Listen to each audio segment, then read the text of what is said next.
Welcome, everyone, to another episode of the Posttopostpod. With me, as always, is my co-host, Chris Ronan. I don't know what to say right now. If you guys are watching this, you guys might be able to tell. How was golf today, bud? Oh, it's great, dude. It felt so good to get back out there today. I'm ready. I'm ready for the season now. I didn't know if I was even going to be able to get out there this year with Emma and with everything that's going on, just how busy we're going to be. But I was so happy to get out there and play around of golf. And, I think this is my year. How many beers did you crush? I played golf. I played golf, baby. That's what it's all about. That's just part of it, you know? That's where we're at. That's where we're at right now. Before we get into what we did last weekend, let's get over some of these signs that just happened this week in the NHL. And the Buffalo Sabres have signed defenseman Owen Power to a 3-year entry-level contract. I like this. We showed us a video of him. I can't remember who it was, but he was completely undressed on the blue line and just got absolutely sonked. But yeah, it was Vladimir Tarasenko, one-hand tap off the boards around him and brought it into the zone and ended up scoring. So it was a tough look. Welcome to the show. But, 10 games left in the season. What do you expect? He's on one of the worst teams in the league. St. Louis Blues are looking to push for a playoff spot. Mm-hmm. And, not a great look, but it's good that he's in the NHL and getting NHL experience at a young age. So. Yep. And that's where all these signs are coming from. So these are going to be all just entry-level contract signs. There's a few more that I'll just kind of skim through here. So the Blue Jackets signed forward Kent Johnson to a 3-year entry-level contract. And they also signed Nick Blackenberg to a 1-year entry-level contract. The Seattle Kraken signed Matty Beniers to a 3-year entry-level contract. He was selected second overall to the Kraken last year. And then Arizona signed Nathan Smith to a 2-year entry-level contract. So these are all contracts given to these new guys coming up. You might not even see them next season, I think the teams that they got drafted to, I think you will, just because they have the spots open, the availability, and they want to get their young guys up and running as soon as possible on these teams. But those first four names named Owen Power, Kent Johnson, Nick Blankenberg, and Matty Beniers are all Michigan players from this season on the Michigan Wolverines. Mm-hmm. Very tough to see them lose in the semis in the Frozen Four, but all these guys are very highly talented, highly touted, and I think they'll be able to step right in. They'll be next year's, Lucas Raymond and Moritz Seider, so we'll see. I hope that's how it goes. Wait and see and find out, Future of the league. This is the time of year too where you see these guys, thrown in to see what they got and maybe get the jitters out and figure things out. It does kind of stink the fact that these guys are all on teams that aren't making the playoffs, because it would have been nice to see them, get some playing time in the regular season and then be prepped and ready to, see what fast-paced, high-intensity playoff hockey looks like with these guys in it. Exactly. Yep. 100%. Sorry. Speaking about drafted into the NHL and entry-level contract, how was the Sticky Sox Boston's Best tournament? Yeah, I don't think I'm going to be drafted this year, but there's always next year. I got my hopes high. Yeah. I could be the first 29-year-old, undrafted goalie to go to the show. Really making a nice push this offseason to get there. Drinking a lot of beers, playing a lot of golf. So maybe someday. Definitely not focused on the gym aspect, the physical fitness part, the mental aspect. Really not focused on any of that. Nothing but if any teams are interested, please reach out to my agent, my wife. I just have to check with her and make sure that I'm ready and available for next season.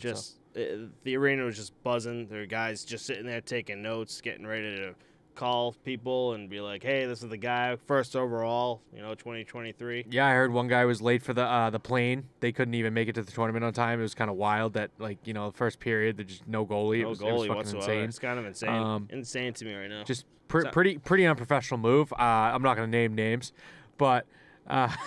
Sounds very familiar. Just kidding. I'm not going to lie. Are you talking about me? Yeah, I think all the listeners thought it was me for a second there.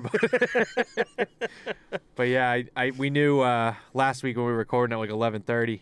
I think we got out of here at 2 a.m. Yeah, I didn't get. And I was like, dude, I felt it. I was like, I should have called Matt in the morning to see if he was up. But 8:30. What were you? 8:30 start or 9:30? It was 8. No, it was a 9:30 start. Yeah.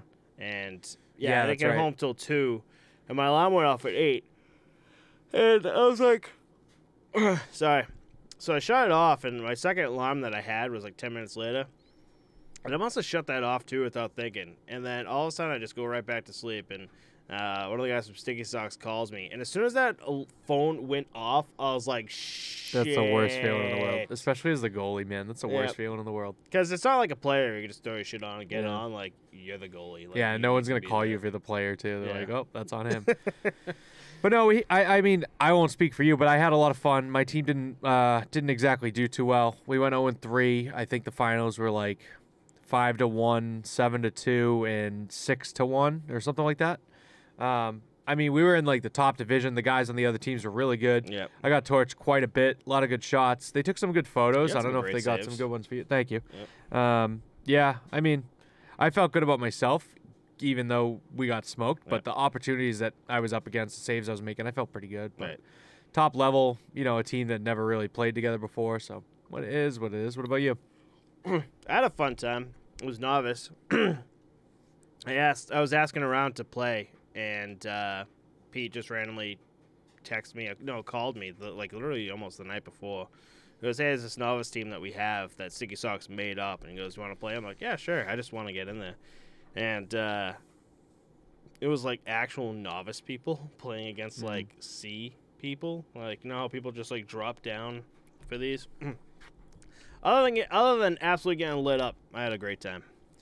And I was watching one of your games. One of your games was right after one of mine, so I showered and just kind of hung out in the stands and watched you. I can't remember who it was, but oh my god, the game that you watched, man, that was like the best team that we played against. But apparently, that team didn't make the finals. The other two teams that we played were better than them, I guess. Interesting. And we went to we played at let's say 10:30 and then 3:30 or something like that, right? Between games, we went over to the Fox and Hound, which is right down the street.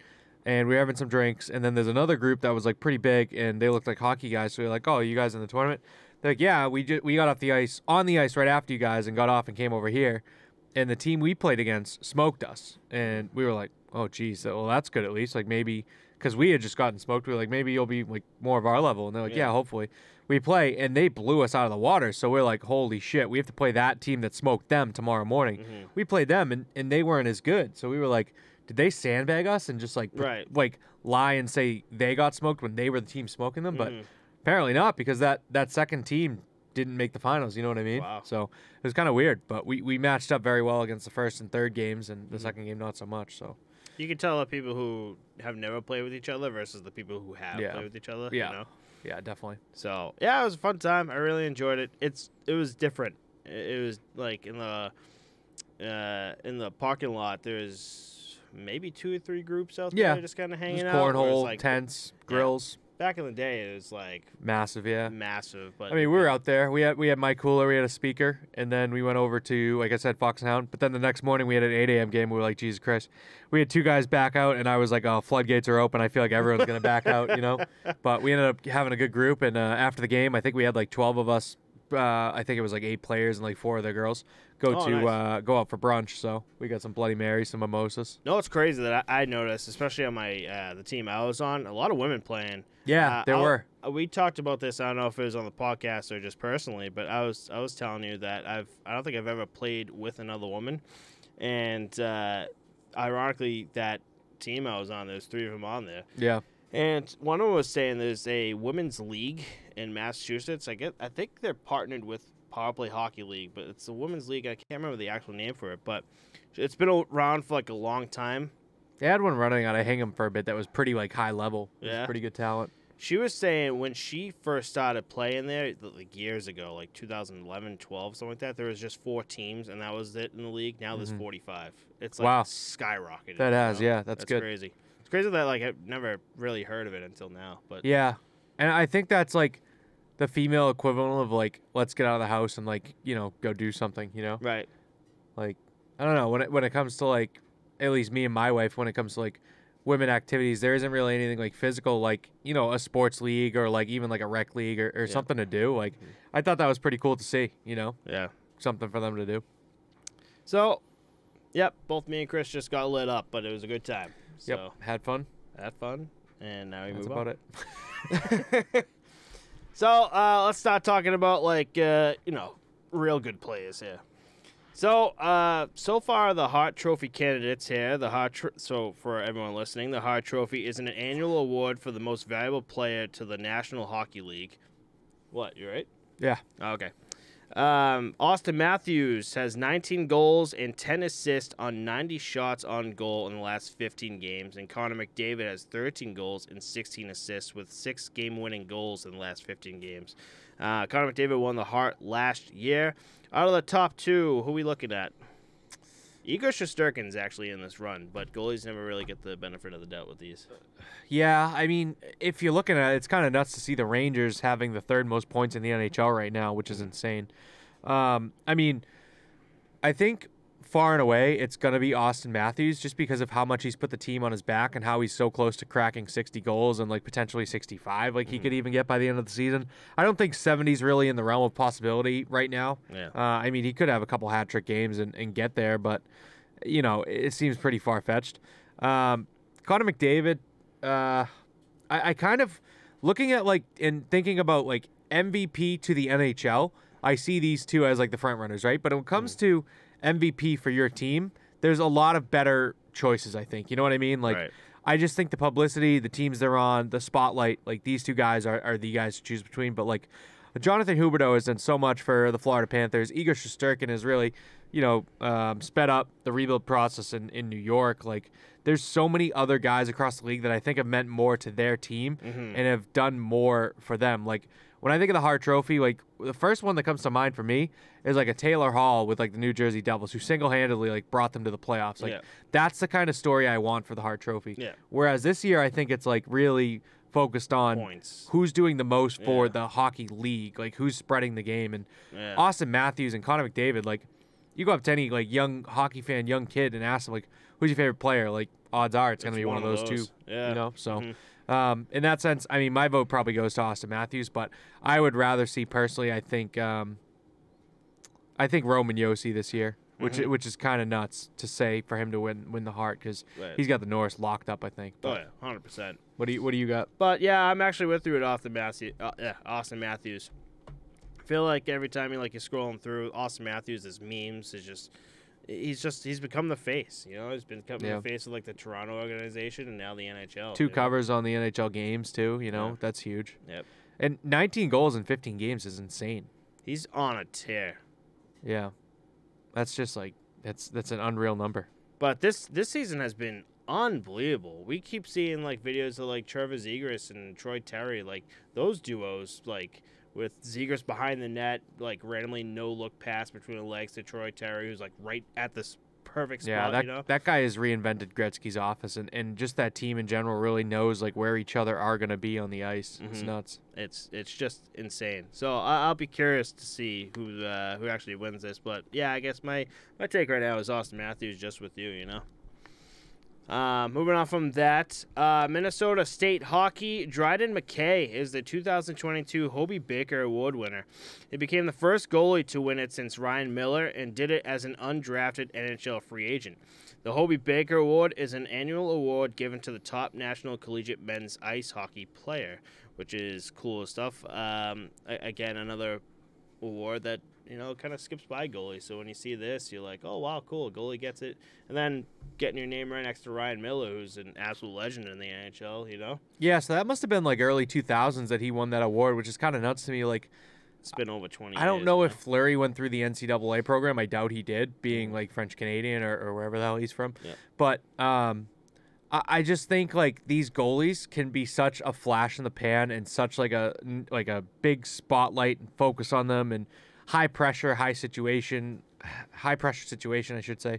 And then they get to the NHL and they're like, wow, this is like a whole nother level. You know what I mean? Yeah. Like, look at like a Malcolm Subban. He's just like at this point, kind of like the main backup in the league. Right. When he's considered like a first round draft pick for a goalie. Like, it's nuts. But I think Marc-Andre Fleury is one of the last like highly drafted goalies that has really withstood the test of time and been a name almost every year in the NHL, you know? I totally forgot Subban was picked up by Vegas during that whole draft. Yeah, they left him unprotected, so he went over as their backup behind Fleury, I think. I guess, the Bruins were like trying to put I guess they wanted to protect Subban and couldn't. So it's kind of funny that the Bruins were. I don't think they wanted to. I think that the choices were there and the chips fell where they did. I think they could protect X amount of goalies, and he kind of fell to the wayside. Like, you weren't gonna, mortgage the farm on him. Right. So, exactly. But yeah, you're it'd right. be a big gamble to keep him over Rask, or at that time it was Halak, I believe, when they were doing the draft. So I don't blame them for that. No. But congratulations to Dryden McKay. That's actually really cool to see. The fact that he's an undrafted NHL free agent too, he played so well. Mm-hmm. Yeah, he played really well. You got to see him, right? Yeah, that's awesome. I saw the 5-1 semis win, and then they ended up winning the championship over Denver. No, they lost to Denver, didn't they? Yeah, that's right. Mm-hmm. But know what I found out too, actually, when he was presented that award, he played Thursday night in Boston, had to drive down and accept the award in person on Friday in New York, and then drive back Saturday. Because I remember seeing a video of the team celebrating in the locker room, going nuts, like, way to go, like, cheering for Dryden McKay. But I'm like, that's weird. Like, I just saw him in Boston Thursday. Why is he not with the team? He had to drive down and accept the award in person, and then drive back to Boston. I was like, that's kind of a pain in the ass. You'd think, like, with the championship of the NCAA being in Boston, they would have the award ceremony in Boston. Yeah. I don't know. I thought it was kind of nuts. Oh, that's weird to think about. I didn't know about that. Damn. Oh. Poor bastard. Maybe that's why he lost. The drive 8 hours in 2 days. Yeah, I don't want to do this anymore. It's like that third game in the Sticky Sox Boston's best. You're like, 8 a.m. hungover. No, I'm good. No, I'm good. I'll throw. New York Islanders coach Barry Trotz threw a stick on the ice to get the referee's attention to call for a timeout. Was not too happy. We got a few different angles, and all of a sudden a stick comes out. How do you feel about that? I feel like, didn't they make them serve a minor penalty for it too? Yeah. I mean, it kind of makes sense to give them the penalty, but it's like, at a certain point, what is he supposed to do? Yeah. How is he going to get your attention? I want to take a timeout. You're not noticing me, so like, I don't know. What else do you do there? You gotta make. What's the word? You gotta make some noise. You gotta get their attention. I guess it's like get your right defenseman and right wing to notice you, and then have him grab the ref or grab the center and figure it out. But that's kind of nuts. I mean, you can't be chucking sticks on the ice, so no, it's a deserved call, but just tough for him. Yeah, I mean, you're looking for a timeout. That's like that's important stuff. Something random, It's a pretty key situation. Barry Trotz has been around a long time, so I mean, when he's fed up, he's fed up. I guess. He's fed up. Yep. Yeah. He's at that point now in his career. He's just like, I don't care anymore. Yeah. And it almost like the way that he chucked the stick, he was slapping it on the boards, nothing, and he just threw it out there like, fuck you guys. Yeah, I forgot about that. I forgot he was like slamming against the boards. I'm like, how did the refs like not under like? Dude, those places get rocking. Yeah. Think about how loud it is when you're there, Right. Or if they have like the noise meter up on like the jumbotron, and like in the NFL, dude, they would call the Seattle Seahawks fans. It was like the 12th man like in the arena, and they would just be cranking like so loud that other teams would have to call a timeout. Like the center can't even hear the quarterback when he's in shotgun formation calling for him to snap the ball. He's like clapping his hands like, and the dude's just sitting there like trying to figure out like when he's calling for it. Yeah. So they would get like delay of game penalties and stuff. It was pretty funny. It worked. Nuts. Yeah. Wow. Whatever works. It's all part of the game. Mm-hmm. Oh, that's like basketball. Like the fans on like the back of the basket, like the home fans are just like kind of like waving. Yeah. In college, they'll have giant. I would be pissed if I was sitting behind the guy, but giant like print out heads of people like players just to distract them. So funny. Block like 3 rows of people. Guys. Oh yeah. Even in the professionals, I'm sure like there's something like so good that they're like. Oh. And even like the backboards are glass, so you're looking like trying to take a shot, and there's just like a giant face on the other side waving. You know what I mean? Right. I didn't even think about how difficult that would be. Especially if you're like a fan that knows like you could see this. Yeah. Right. Glass, right. Moving on from Barry Trotz, we have the Penguins. Sidney Crosby gets tied up with Nick Dowd, and then Sucka punches him in the face to 0 punishment. Along with Crosby here, we have Gino slashes and then cross-checks Predators Mark Burakovsky, in the face and was given a 4-game suspension. Why is Crosby able to get away with things like this? It's Crosby, baby. Yep. That's what it's all about. I've been around the league long enough. Like, I'm your guy. You're not going to do anything, and that is what it is, man. Like, I'm just going to fucking punch this guy in the jaw and pretend like everything's fine. Blame Malkin. It almost seemed like Nick Dowd, like, tied his stick up underneath his arm, and Crosby got pissed and literally turned around and suckered them. I think they were down maybe 3-0 at that point to Washington, and he was just fed up. But yeah, I don't know why he didn't get fined at least. Like I would have expected a $5,000 fine for that. And then the Geno cross check was pretty brutal, and it wasn't a situation where he went to like cross check him in like the chest and it rode up his stick and got him. He literally like straight for the face, straight for the teeth, and Borowiecki ate that, man. Right to the face. 4 games is kind of long. I kind of expected 2 or 3 after the other slash we saw earlier this season. I forget who it was, but he only got 2 games for it. Same shit, different day. Yeah, this kind of shined a light on like all the players that were complaining about Crosby. They're just like, people are just complaining about him and stuff, and like, why the hell is he not? Why is he getting away with that kind of stuff? And this was just blatant. Like, I don't understand how like the league can go back and see this stuff and be like, okay, yeah, we're gonna have a talk with Crosby, but like nothing. Yeah, it's just such a double-edged sword because he gets away with this, but then on the other hand, like, probably not now because he's older and like been around the league longer. But back in the day, like, he would be so much better than guys that he'd be breaking into the zone and like they can't keep up. So they're literally slashing at his hands, his wrists, his skates, anything they can get away with. And Crosby would get less calls because he's that much better, because that's how they would have to play him and keep up with him. And Crosby would look to the ref. I mean, early on in his career, people were giving him shit for like crying to the refs, looking for help. But like, dude, that guy was getting mugged out there and the refs wouldn't call it because that's just how they had to play defense on him to even be able to maintain and keep up with him. So I don't know. It's a double-edged sword at that point. Yeah. This is one that he got away with, I'd say. Right. Yep. Moving on from the Penguins, we have the Canadiens. Nick Suzuki gifted a young fan a stick and then was asked to return the stick or leave the arena by Bell Center employees. We talked about this like this week when this came out. Yeah, because we went down this rabbit hole of talking about, I think the fans have gotten a little too comfortable asking for sticks, and it's like gotten pretty much out of hand for like any little thing. Be like, hey, like, well, I'll bring Crosby in and be like, Crosby, I'll give you like this chocolate bar for like a stick, and be like, okay, here's my $300 stick for your chocolate bar, and it just doesn't make sense because like it happens in like the beginning of the game and they're able to sit down there and keep it, whereas for some reason this kid, we want to talk about like double-edged sword. It's just like, why can they sit there in the arena and they can't, and this poor kid can't, Yeah, it happens so often across the league. You'd think that they would be able to say, like, I brought up the point of, like, in the NBA, if you get the game ball, like, it lands to you, you have 2 options. You can throw the ball back and stay and watch the game, or you can take the ball with you and leave. Like, you have to leave right then and there.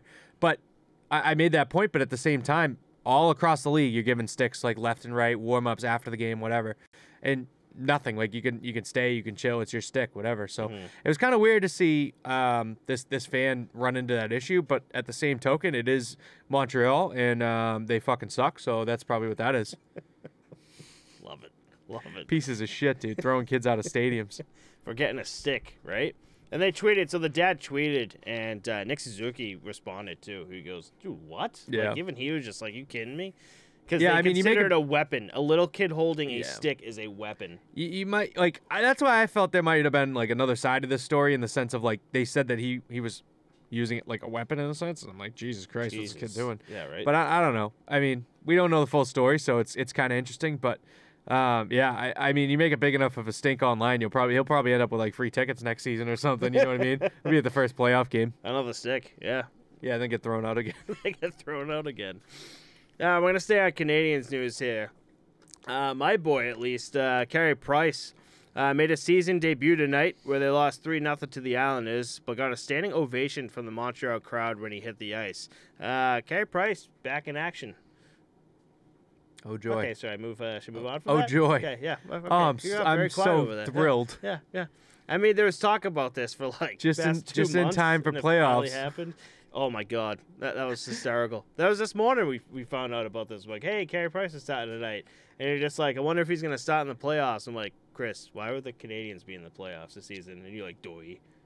Well, yeah, it went over your head too, because that was just fucking. I was throwing it at you as a joke. I was like, well, fuck, yeah, obviously they're out of the playoffs. Like, it went over my head, and then my comment went over your head, and it was just a mess. It's hard to express how you talk through text, through text, definitely, 100%. Another talking about Carey Price here. This is something I brought up to you, I think before the whole Carey Price thing too, and I asked Chris this week. Jake Allen and Sam Montembeault have been a solid tandem for Montreal, though their stats don't show it. When Carey Price officially comes back, who gets moved? Also, to add to this, Jake Allen is now out for the remainder of the season with a groin injury. So add that to the whole injury loot. But now you have 3 goalies. I like Sam Montembeault, and Jake Allen's been solid too. And now Carey Price is coming back. Which one of those guys moves? And now who's Carey Price's backup? Take your pick. No one cares. Kane and Primo's the future. That's all that matters. That's where I stand. How do you feel? What's Kane and Primo been? Is he Down the back minors. up right now? No, he's in the minors right now because they got Jake Allen and Montembeault who have been solid. But Jake Allen is solid, but their stats don't show it. Like, what does that mean, dude? Fucking tells you everything. They're not good. The team is not good. The team in general is just not good. Yeah, so it doesn't matter, man. We talked about all the injuries they have, so that's the reason why they're not good. Yeah, so it doesn't matter then, does it? You know what I mean? Right. At the end of the day, they're all just going to take a 100% Montreal team like we had last season that brought themselves to like the Stanley Cup Finals, right? Flash in the pan. Flash in the pan. Won't happen again. Won't happen again. I don't think so? Corey Perry's gone. Who's the guy that went to L.A.? Not Jonathan Drouin. Jonathan Drouin's injured. Yeah. The young guy that went to L.A. Jesus Christ, putting you on the spot here. But I don't know. The team isn't going to happen again, I don't think. Yeah, they might not even make playoffs next year, in my opinion. But we'll see. Doesn't matter who you take in net at the end of the day. I love your take. It's great. Yeah, thanks. Kane and Primo, future of the Canadiens. That's all that matters, you know. You grow the young guy, you put your chips in on him, and sell high while you can on someone. Sell Price? Yeah, let's sell high on Carey Price, who might not play next season. Let's sell high on Jake Allen, who's got a groin injury, and let's sell high on Sam Montembeault, who the fuck is that? Yep. Kane and Primo doesn't need a backup. That's all we need to know. Yeah, I guess. We'll just take one of those e-bugs from like every team. Or the shooter tutor. Slap that in there. Tutor. Those things are pretty fucking good. Better than me and you. Combined. All right. Well, Kane and Primo. Well, what's your opinion on it? What do you think? Well, I just have those 3 goalies that I was talking about because it's been Jake Allen and Sam Montembeault. Yeah, Kane and Primo is down in the bond right now, getting better, and I do want Kane and Primo to come up. I've always been a fan of him. But next season, say Carey Price comes back full. You right? Say if Carey Price comes back full swing next season, Jake Allen I think is proved himself to be like a solid goaltender, and Sam Montembeault has been great. You could sell high on both, and I feel like Jake Allen would be the one to go and have Sam Montembeault back up Carey Price. How are you going to sell high on both and then keep all 3 of them? What do you mean? What do you mean? Who do you want? You just said sell high on both. No. I said you could sell high on both. So who are you selling high on? I'm going to sell high on Jake Allen. And keep who? Sam Price is your starter and Montembeault's the backup. All right. Price just lost 3-0 tonight and hasn't played all season. Dude, he hasn't played all season. You give him exactly, and you're gonna keep him. You're gonna keep him just because what? His name's Carey Price. Yeah, he 19 saves on. That's your go-to stat. That's my go-to stat. He had 19 saves. 19 on 22. That's not good. No, that's not good at all. Nope. He's my guy. No, that's an empty netter. That third fanboy. Fanboy. What? What happened? Fanboy alert. Don't look at me. Just because I like Carey Price, don't give me shit. That's why I think you can sell high on him. You can get good value on a name like that, like maybe a San Jose Sharks who's looking like shit anyways. Why not sell to them? Dude, they'll have a new GM next year. That fan base would burn Bell Center down after his return today. That whole standing ovation. Dude, no way. I think Montreal is done with Carey Price. You think so? I think like after last season, they said thank you so much. Like it's your time to ride off into the sunset kind of thing. Like we're fucked, dude. We're a dumpster fire right now. Like if we can get draft picks, a high value player, something in return for you before you ride off into the sunset and basically become like, in a sense, right? Look at it as a business. Like this guy played that well last season. You haven't seen him play much this year, so people still think that he can compete at that kind of level. If you can get value out of him and move him somewhere else, rather than keep him and let him fizzle out and you know, burn away slowly, you can sell him off high and get something in return for him, you know, rather than just let him turn into nothing. You know? I don't know. That would be my way of looking at it. That'd be an interesting postseason like move, you know. I don't know who would want him personally, but I think Montreal's going to You be don't stuck with you him. don't know anyone that would If want he him? didn't go to Seattle on the expansion draft, I don't know what's going to get him out of there. I think what would hurt him the most is his contract. He's what is it, 10 mil AAV right now? It's brutal. It's fucking through the roof. There are not many goalies that make that team much. right now, besides Florida, that picked up Sergei Bobrovsky is willing to give Price 10 mil? Yeah, I mean, that's also part of the trade, though. You can retain a quarter, half, some amount of his salary, and now it's more feasible, more able to do. At that point, you look at like a Hampus Lindholm who came over to the Bruins. They retained half his salary and sent a shitload over for him. Like, maybe they can make out like Bandits the same way Boston did over Anaheim. So something like that. Maybe. Ooh. I got ideas in my head now. You through the whole trade Carey Price, and they could do things. They could. It could revitalize the team. Mm-hmm. Let's move on here to good old Boston Bruins, because we always have Boston Bruins to talk about here. During the game versus Tampa, Alex Killorn loses his stick, and Brad Marchand picks it up and tosses it to him like the good guy that he is. Did you see that thing that I sent Yeah, you? if you ask me, it kind of seemed like he threw it at him. He was trying to injure him. Just There was some chucked it There was at some him? intent to injure. I think he was aiming for his eye. Yeah, it could have been. Maybe his head, just like, it was like a spear, like He's right like, at see you in the Killorn. playoffs, bitch. I don't know. It was kind of weird to see Marchand do that. Like, I would assume, like, he'd pick it up and just kind of, like, toss it to, like, the other side of the rink. It makes me think of, I think it was a playoff series, too. I don't know who we were playing, but Marchand's lining up for the draw on, like, the left wing, and he takes his left skate and literally steps on another player's blade and snaps his stick. And the player's like, what the fuck? Like, is going holding it to on? the ref, like, he just did this. No call, nothing. So funny. Nothing at all. He gets away with so much. That's why Yeah. they call him the Rat, But I thought, I was watching that, and I was like, oh, that's kind of funny to see. Hey, maybe he turned his career around, and then tomorrow he'll be licking some dude's cheek. Oh, yeah, 100%. Yep. He just did that to look good just for that game, I didn't put this in the notes, but I showed you, which we both thought was weird. A referee in a Boston game will kick the puck to a Bruins player. Did you see that? I'm starting to think that was just, like, normal reaction. You play hockey for so long, like, I don't know, you feel like you see a puck and be like, just...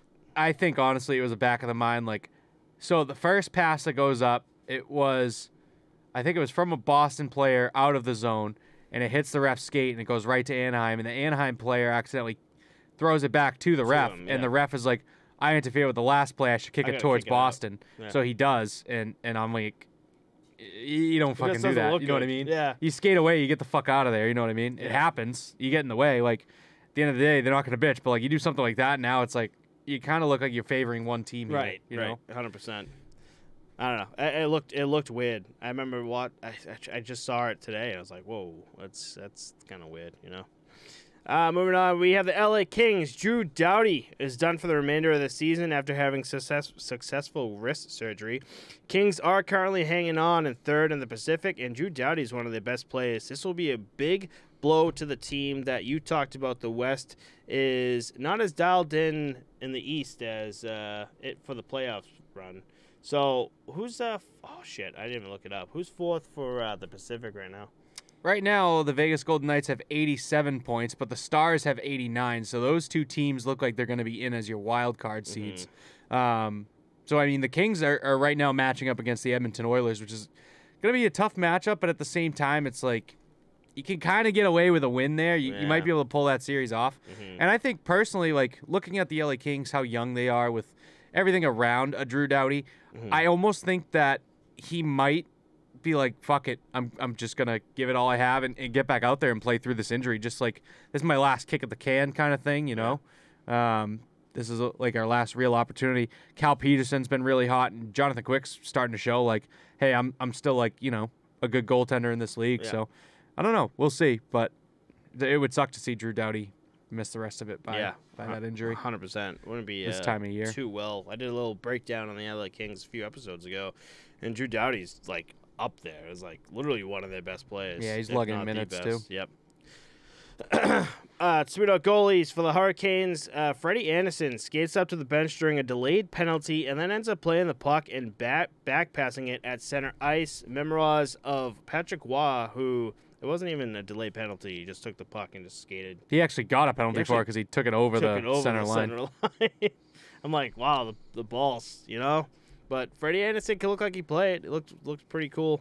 I got nothing really to add to that. I thought that was just some cool. Yeah, he did look sharp doing it. It was kind of odd because of the way that when you're on a delayed penalty as a goalie, you literally like just gun for the bench. Yeah. It was second period. So he's on the far side of the ice. He's trying to go across the red line. And I think he does realize, like, oh, shit, the puck's on my stick. And then he's, like, about to cross the red line, hits the brakes, and sends it back. So it was a good play. It worked out well. But, yeah, that could have ended poorly, too. Well, actually not, because if the other team touches it, it's a dead puck. So, right. I mean, no real risk there. So why not do it? Yeah, you're right. Pretty funny. And then we have some news for next. Then we have some news for next year. The Winter Classic, the 2023 Winter Classic, will be played at Fenway Park with Boston versus now Fenway Boston Sports Group owned Penguins. It's going to be pretty much Boston versus Boston at Fenway Park in Boston.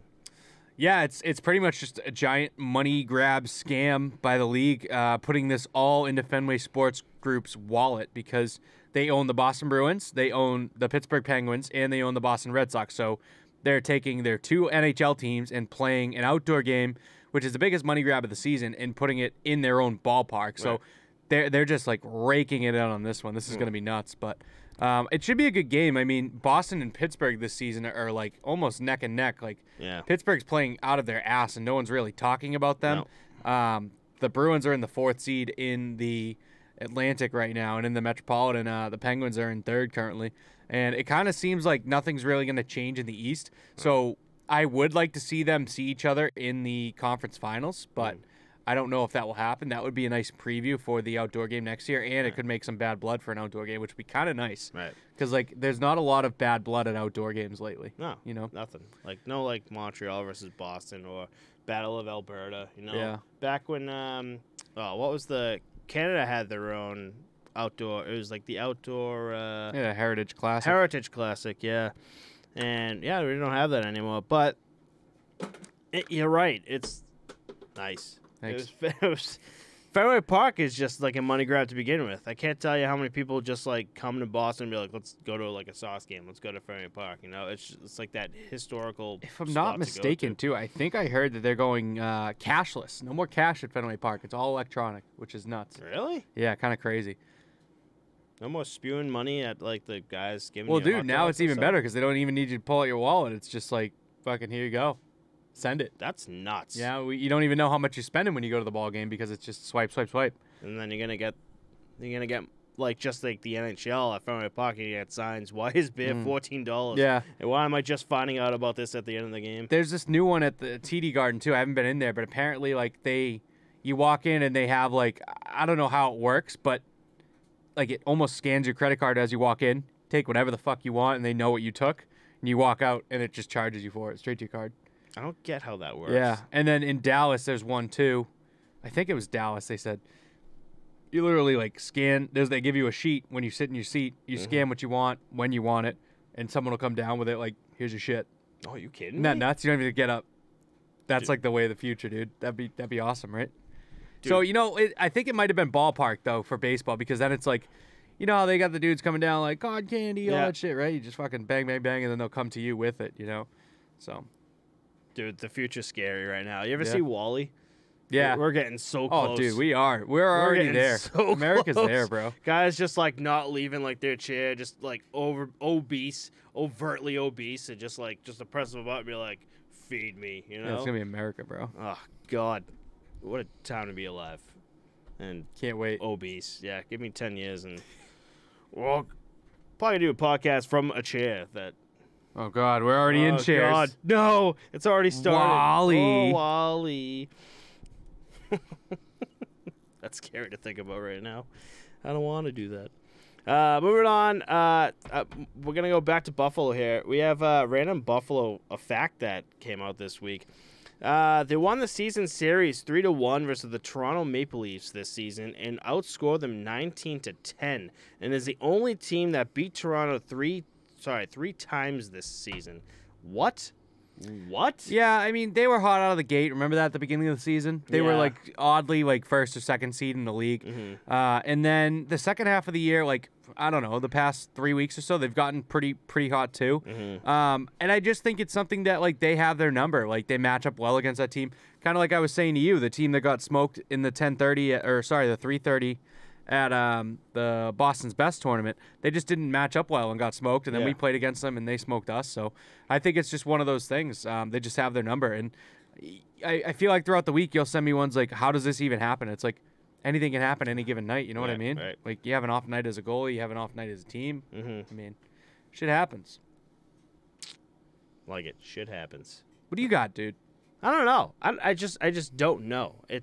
I've been like a huge underdog fan for like Buffalo the past few weeks. I'm loving seeing this. It's just funny that the fact that Buffalo, out of like every team, is the only team in the NHL that was able to beat Toronto 3 times. It's like it's their curse. But yeah, you're right. It's like it's always that random team that just like you have like the most trouble with, and it could be just like a handful of players or just like 2 players that for some reason just like know how to play against you, whereas like a bunch of other teams don't, and they're able to take advantage of it. You know, I don't know. It was just fun fact for me. It was fun fact for you maybe, but it was maybe fun fact for the people listening in. I just think my favorite thing of it is when you see a team that's out of the playoffs just throwing anything at the wall and seeing what sticks, and just taking points away from a team that's trying to get like certain seeding, certain placement in their playoff run. Like that would piss me off so much. You know what I mean? Yeah. Right. Or even like you're trying to qualify for the playoffs and there's some bum team that you're up against and like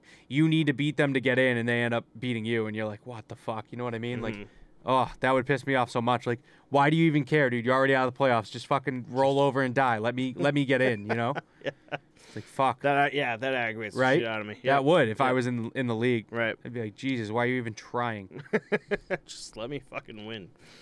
Let's move over to the Minnesota Wild. Ryan Hartman was fined $4,250 for giving Evander Kane the finger. This all came after a scrum between 5 Wild players versus 1 Evander Kane. To add to that, Anna Kane, who's Evander Kane's ex-wife, Venmo'd Hartman $200 to put toward his fine. You weren't a fan of that at all. You thought that was kind of scummy. Oh, yeah? When did I say that? Yeah, you said that. That's interesting. You said that. Yeah, you Put just some like, nice words in my mouth there. Yep. He was also receiving help by fans to pay his fine, that it got to the point that he took to Twitter and tweeted that he was overwhelmed by the support and loves his fans, but he'd be paying the fine with his own money. And instead, with the money he was receiving, he was going to donate it to Children's Minnesota, which is a children's hospital. So good guy, Ryan Hartman. I guess just to put everything in perspective, it was today. Today's Friday at 7 p.m. That was when he was cutting everyone off at Venmo and all that money was going toward. That's so nice. Like, what a good guy. He's like really helping the youth, like donating to a children's hospital and just flipping the bird and teaching children that it's okay to say fuck you, Evander Kane. You're a piece of shit. But you know what? All my fine money is going to go to the children's hospital. Kids, this guy right here. It was kind of interesting. Like, I don't know how it started. It didn't even have to do with Kane or Kaprizov, but there was Edmonton Oilers player like skating the offensive blue line in the Wild zone, and the Wild defenseman kind of slashed at like the back of his legs. He turns around and says something, and Kane comes in and just like blows up Kaprizov for getting involved with the Oilers player. And then everyone's like, yeah, fuck that. You're not going to touch Kaprizov. So 5 Wild guys are on him. Hartman and him actually get into it. The refs break it up and be dumb NHL refs like they usually are and just take the fun out of the game. And then Hartman was pretty pissed that he couldn't go with him, so he flips him the bird, a la Andrew Ferentz. Yeah. But that's right. Yeah, usually like for fines like this, like Ryan Hartman's like trying to be the big macho man and say like, oh, don't worry, I'm gonna pay this with my own money. Yeah, right, dude. The team's all chipping in. He's probably paid like $300 max. But no, it is cool to see him donate the money to Children's Hospital. It's just funny to see that the money he's donating is all fine money from telling someone fuck you. Fuck you, basically. Just flipping someone off, you know. Yeah, you're right about that. Anna Kane stirring the pot big time, though. What a piece of shit. Right? It's fucking hilarious. It was just funny.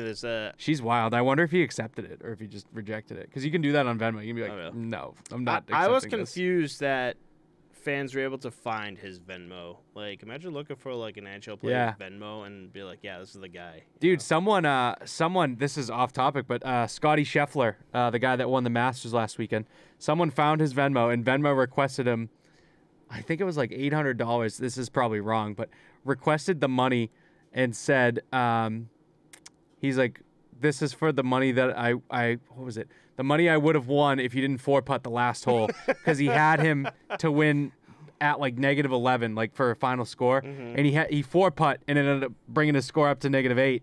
So he fucking didn't win the bet because of that. And he Venmo requested what he would have won from Scotty Scheffler, who made like millions. But Scheffler rejected it like a scumlord, dude. He should have paid it. It would have been so fucking funny. But that would have opened the floodgates for the golfers, God, dude. yeah. Would have been every time, I had so much money riding on you. That'd be different with golf. Like, it'll be like the same with sticks and NHL, but golf now, people like Venmo requesting money. But it's like that video we saw from like back in the day. This is golfer that putted into the hole, and like there was like 10 guys that jumped into the hole. Yeah, that's fucking weird, dude. That was weird. They were all dressed up in like high class, like 40s or 50s, like just Grass regular wear, and shit. and they're just diving out, bunch of simps. All over a golfer's like game-winning putt, like sick, dude. They didn't have Venmo at the time. And they were all like that going for the ball, dude. thing. If I was one of those guys going for the ball, I would have got up and went after the dude and took his club. Like, give me the fucking putter, dude. This is worth more than the fucking ball. Oh, that's fucking great. Yeah, I don't know. No, I completely put through words in your mouth for what you said with Anna Kane, but you were just like, yeah, it's kind of like a bad move to do that to your ex, you know? Yeah, I don't think I said anything about it. I don't think I said a single thing about. Maybe I'm. I don't think I commented on it, but it was weird. She's a psycho, I think, in the sense of the whole Evander Kane situation and what she's tried to do, dragging his name through the mud. But hey, yeesh. You know, The Office, just that Steve Carell face. Like, that's how I feel right now. Moving off of that, we have the Washington Capitals. Toronto's Jack Campbell leans over the post to play a puck, and Tom Wilson runs him over. Jack Campbell did come out and say it wasn't intentional, and it was basically no harm, no foul. He also said Tom Wilson's a good guy. He met him in the... yeah, he's an outlier in the league. I love seeing the memes online when something happens like a Brad Marchand or something, and like... What's the last one? Oh, like let's say like Evgeny Malkin when he cross-checked that guy in the face on Nashville, cross-check him in the face, and the top comments like Tom Wilson should be suspended 4 games for this. I love those. They're so good. There was a really good one the other day that was like relevant. I was like, yes, I'm so glad someone said this. I've never seen those before. Oh, dude, it's like on anything that like someone either gets suspended or should be suspended for, something like scummy. They're like, Tom Wilson should be suspended for this. This is bullshit. But yeah, it was interesting to see Jack Campbell almost back the opposing player and say like that's fine. Yeah. And that's like the other side of the fence when you see Trevor Zegras commenting on like a Jay Beagle play. Yeah. But yeah, I mean Campbell was pretty open and cool about it. I thought that was nice. Yeah, I mean that's going back to. What was that, Ryan Miller when he was playing? Oh, that was different, I think, though. But he like came out to play that puck, if I'm remembering right, and then what's his name ran? It was a Lucic, right? Yeah. Ran. I don't know. I think that Lucic was very, very much in the wrong there. Yeah. That guy is a sitting duck, not expecting to be hit, and you clocked him. Clocked him. And for the last bit of news we have tonight. The unfortunate passing of Mike Bosse, who passed away today at the age of 65. Back in October, he announced that he had lung cancer, and some facts from his career. Bosse won the Stanley Cup with the Islanders 4 years in a row, from 1979 to 1983. He scored more than 50 goals 9 times straight. A feat goal-scoring consistency no other NHL player has passed. Wayne Gretzky came close, who only was able to manage it 8 times straight, but Gretzky had 9 as well. So our condolences to Mike Bosse and his family. I guarantee you we did talk about this way back when he did come out, and it's unfortunate that he passed away today. Yeah, terrible to see. If you ask me, one of the most underrated goal scorers in the league. Like, there's Wayne Gretzky, Gordie Howe, Mario Lemieux, Jaromir Jagr, Bobby Orr. Like, all those guys' names get tossed around left and right. Mike Bosse, you don't see that, you know? Yeah. Yep. And he is one of the original dynasties on the New York Islanders. Like, there's the Montreal Canadiens, the Toronto Maple Leafs, like the old school dynasties, and the Islanders were one of those sneaky ones that no one really thinks about. Like he really led that charge, like very underrated goal scorer, and very sad to see him pass. Kind of interesting. There must have been some news going around last week about like health issues with him and stuff, because I told you, like, I was in a group chat and someone fired out there like, oh, Mike Bosse passed away, and then they started talking like, oh, that's so terrible, and then like an hour later and someone was like, Mike Bosse not dead, by the way. Like, I think someone started spreading a rumor online that he had passed, and like you see that sometimes with like fake deaths and things like that. So it was really sad to see, but I was like, oh, good, I'm glad that he's doing all right. And now here this week I'm like, Jesus, dude. Wow. Christ. Jesus. So, yeah. Wow. R.I.P. to him, and R.I.P. to Gilbert Gottfried too. Oh, I forgot about that. He passed away. Yeah. So death comes in threes. They took Bob Saget, Gilbert Gottfried, and there was one other comedian. When was Bob Norman? Saget? What's that? Norm McDonald? Norm McDonald, yeah. Yep. Bob Saget, Norm McDonald, and Gilbert Gottfried. Gilbert Gottfried, yeah. Wow. Shit. Yeah. And I think Gilbert Gottfried posted a picture of him, Bob Saget, and one other guy.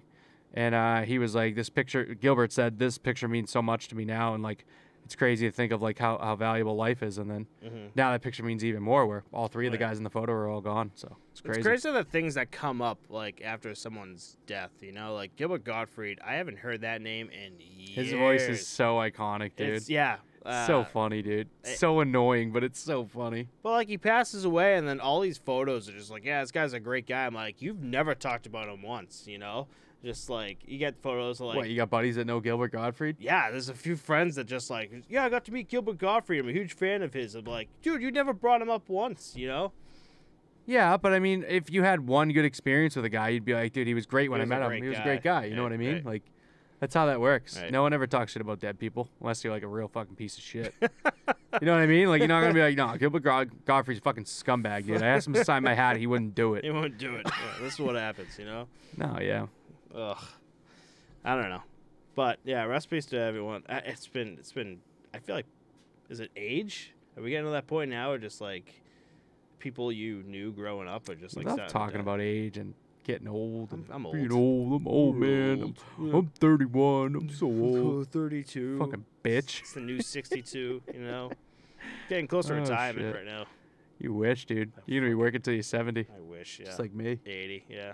We'll both be working on the railroad. But we got 2 weeks until the last regular season game, May 1st. I think we'll do like a halfway playoff dive next week, and then we'll do a full one the following week and give our picks and stuff, right? That what you're thinking? Yeah, it'd be a good move. The West is just so weird right now. Whereas I feel like today, we could have been talking about like at least the Eastern Conference, because the East is going to be set probably by the time this episode drops. But the West in 2 weeks, it could look totally different from like what we see right now. So like, the best move is to like kind of wait, you know, and maybe talk about it. The move is to talk about it next week, and then the following week after that, after the 2 weeks, really put a deep dive into everything, you know. Yeah, so I'm looking at it now, right? So it looks like the Predators and the Stars are fighting, along with the Kings and the Golden Knights. The Canucks have a chance, but I wouldn't say that they're anywhere close. So let's look at it. Let's assume the Canucks are out. I don't think they're going to get it done. No. All right, so you got Kings, Golden Knights, Stars, and Predators. Let's see what you think for the two teams out of those four to get in. Kings, so LA Knights, Kings, Stars, Predators. I don't know what the hell's going on with the Kings. Mark Stone was actually just came back, so I wonder if he's going to add to anything. That's on the Knights. That's what I'm saying. You said Kings. Oh, sorry, Knights. So, just for Mark Stone coming back, I kind of pushing toward the Knights here. I kind of want to see the Knights kind of just come out of nowhere. I think that the Golden Knights right now, as a day one fan, this is how I feel. They haven't had even day one. It was like before they were even an organization fan. Like, Vegas again, team, I'm in. Yeah. Buy the hat. Ship it. I remember going to the league we're in. We played together, and I came in and like, Chris, you know NHL just came out and said they're gonna make another team called the Vegas Golden Knights. I had the foam finger. And here he is with the fucking Vegas Golden Knights hat. I'm like, dude, they just announced the team foam today. Finger, the fucking double beer hat with the cans. I think that as a Knights fan, I think they haven't been in this situation yet. They've been spoiled. only known success. They haven't had to fight and grind to get into these playoff spots. I think their only real chance is for the Kings to really take a nosedive with this Drew Doughty situation. Yeah. So I think personally, it's going to be the Predators and the Stars. I think they're going to be in such a bloodbath battle, and I think it's just going to be those two teams, and it's going to end up being 5-3, like I mentioned earlier this year.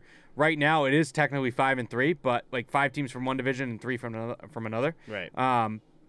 But we'll see. I'm 100% with you. I just like the underdog factor. I think, yeah, I think that Vegas isn't going to be able to get over the hump, and I think the Kings, this Drew Doughty injury is going to hit them hard. The Stars have been playing really good, but they're pretty shaky, so I think they're going to be first round exit. Right. And then the Predators, man, like Roman Josi put that team on his back. Roman Josi is to the Predators what Taylor Hall was to the Devils that season. Yeah. You know what I mean? That's just how I feel, but we'll see. We do have our picks from the beginning of the season too. We can tackle those next week too. Ooh, we'll check those out. Nice. See where put we're that at. down in your notes so Yeah. I can. Absolutely. Write that We'll down. see if the Flyers and the Islanders will be meeting in the conference finals, like I predicted. Nice. Love it. Flyers, Islanders. I love it. We'll see. Stanley Cup. Who you got for the Stanley Cup? Flyers. Fuck you, dude. Montreal Canadiens gonna win the cup this Go to season. bed. Yeah. Go to bed. First round exit for the Canadiens. Carey Price. Carey Carey is Price. back. Yeah. With that said, though, oh no, we can't wrap it up yet. We still got a shot to do. Oh boy, we It's do. Like the third week we keep forgetting about the shot. We do have to do the shot. We You do sure? have to do the shot. Okay. We got a water.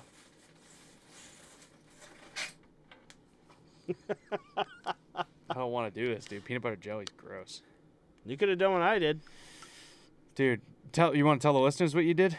All right, so there's a coworker of mine today that brought up a mix shot, and he calls it Fire and Ice. I've never heard of it. Chris has heard of it.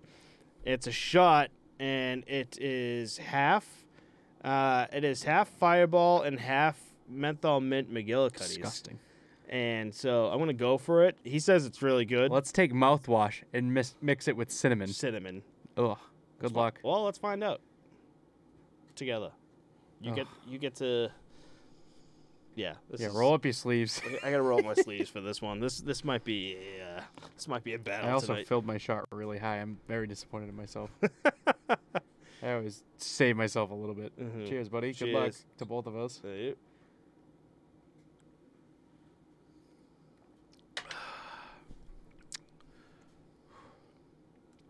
Oh yeah.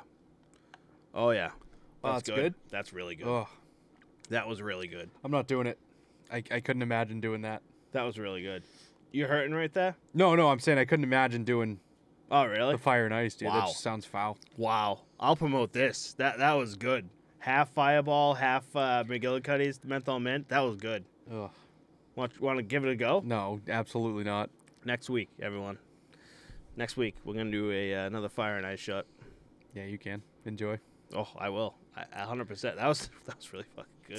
That was one of the best shots I've had on here. So good. We don't exactly buy the quality shots. No, on here. we do not. It's by far like the lowest quality you could find shots on here. Besides the shots that we had when we originally started this whole thing, which was the apple moonshine. Yeah, that was pretty good. That's not even shots. That's like you could fill me up like a solo cup. And Yeah. I'll chug that thing down. Ugh. What? I'm good. All right. Oh my God, want me to call it out? Sure. Okay. With that said, everyone, thanks for listening in. Before I say anything, I was putting up the website. I'm waiting to get verified on the website to put everything up. We have the hoodies, we have the shirts. We are talking about getting more merch on there, so there is a push for it. I've just been insanely busy as of late, but there is a push. So, God willing, that website is up soon. And okay, now let's call us out. So thank you everyone for listening in on the Post to Post podcast. Please like and subscribe on our YouTube at Around the Boards for Spotify and Apple listeners. More Mic'd Up with Matt will be up on Around the Boards. Everyone have a great week. Have a great Easter. Well, it'll be dropping on Monday, but I hope everyone had a great Easter who celebrates it. And with that said, good night, guys. Happy Easter. Happy Marathon Monday. Peace. Bye.